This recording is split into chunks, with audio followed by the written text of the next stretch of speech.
Hello everyone, ఎలా ఉన్నారండి? అందరూ బాగున్నారా?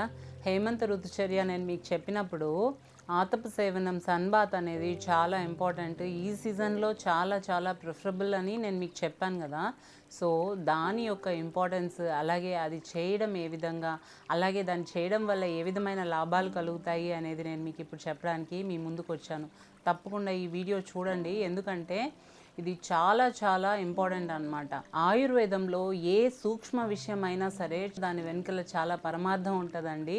సో ఋతుచర్యలో భాగంగా ఆతప సేవనం అంటే సన్ బాత్ అనేది ఇక్కడ ఆయుర్వేదంలో చెప్పబడింది.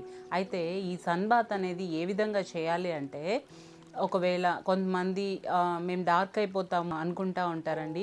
అలాంటి వాళ్ళు ఫేస్ని అలాగే హెడ్ని కవర్ చేసుకొని మిగిలిన బాడీని మ్యాక్సిమం ఎంత ఎక్స్పోజ్ చేయగలిగితే అంత ఎక్స్పోజ్ చేస్తూ ఈ సన్ బాత్ చేస్తే చాలా మంచిది. అంటే సన్లో కూర్చుంటే కానీ లేదా సన్లో వాక్ చేసినా కానీ చాలా మంచిది అనమాట. ఈ సన్ బాత్ అనేది మనం ఎర్లీ మార్నింగ్ నుంచి, అంటే కొంచెం మార్నింగ్ నుంచి ఆఫ్టర్నూన్ వరకు కూడా చేసుకోవచ్చు.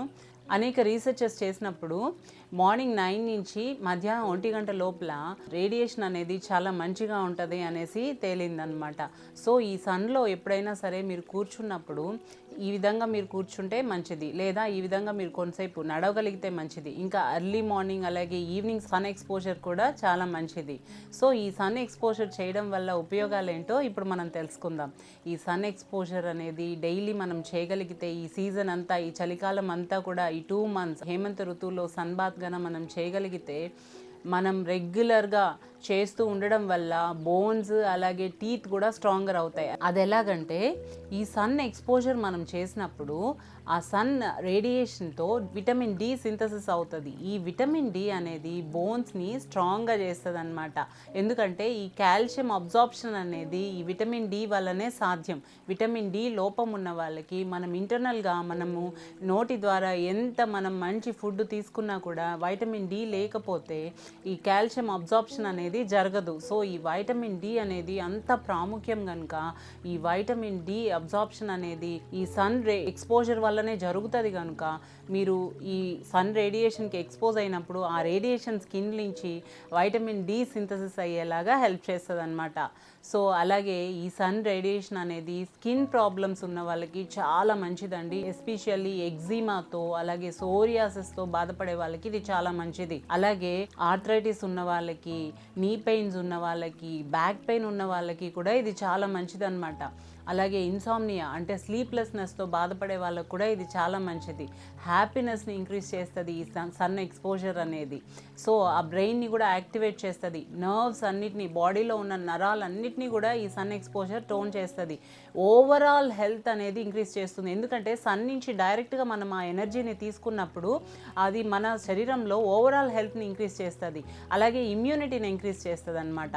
కొన్ని రీసెర్చెస్లో తెలిసింది ఏంటంటే, ఈ సన్ ఎక్స్పోజర్ చేయడం వల్ల కొన్ని రకాల క్యాన్సర్స్ని కూడా ప్రివెంట్ చేయొచ్చు అనేసి కొన్ని రీసెర్చెస్ కూడా చెప్పాయి. సో ఈ సన్ ఎక్స్పోజర్ అనేది అంత ఇంపార్టెంట్. అలాగే ఈ సన్ ఎక్స్పోజర్ అనేది ఒబేస్గా ఉన్నవాళ్ళు, అలాగే డయాబెటీస్తో ఉన్నవాళ్ళు, మెన్స్ట్రువల్ క్రాంప్స్తో బాధపడే వాళ్ళు, అలాగే హార్మోనల్ డిజార్డర్స్తో ఉన్నవాళ్ళు, వీళ్ళందరూ కూడా సన్ ఎక్స్పోజర్ తీసుకుంటే చాలా మంచిది. ఈ సన్ ఎక్స్పోజర్ వల్ల హెయిర్ కూడా హెల్తీగా ఉంటుందండి.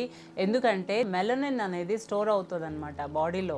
ఎవరైనా సరే గ్రే హెయిర్ ఉన్నవాళ్ళు ఈ సన్ ఎక్స్పోజర్కి గురి అయితే కనుక కంపల్సరీ ఆ గ్రే హెయిర్ అనేది ఎక్కువగా స్ప్రెడ్ అవ్వకుండా ఈ సన్ ఎక్స్పోజర్ చాలా ఉపయోగకరంగా ఉంటుంది. చిన్న పిల్లలు పొడగ్గా పెరగడానికి కూడా ఈ సన్ ఎక్స్పోజర్ చాలా అవసరం.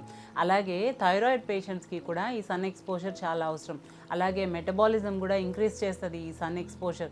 సో ఈ ఓవరాల్ బాడీ అంతటినీ కూడా ఇమ్యూనిటీ బూస్ట్ చేసి ఈ సన్ ఎక్స్పోజర్ యాక్టివేట్ చేస్తుంది. కనుక ప్రతి ఒక్కరూ కూడా చలికాలంలో ఈ సన్ నుంచి వచ్చే ఆ నేచురల్ ఎనర్జీని, అలాగే దేవుడు పెట్టిన ఆ డైరెక్ట్ ఎనర్జీని ప్రతి ఒక్కరూ కూడా తీసుకుని అందరూ ఆరోగ్యంగా ఉండవలసిందిగా మనవి. Thank you.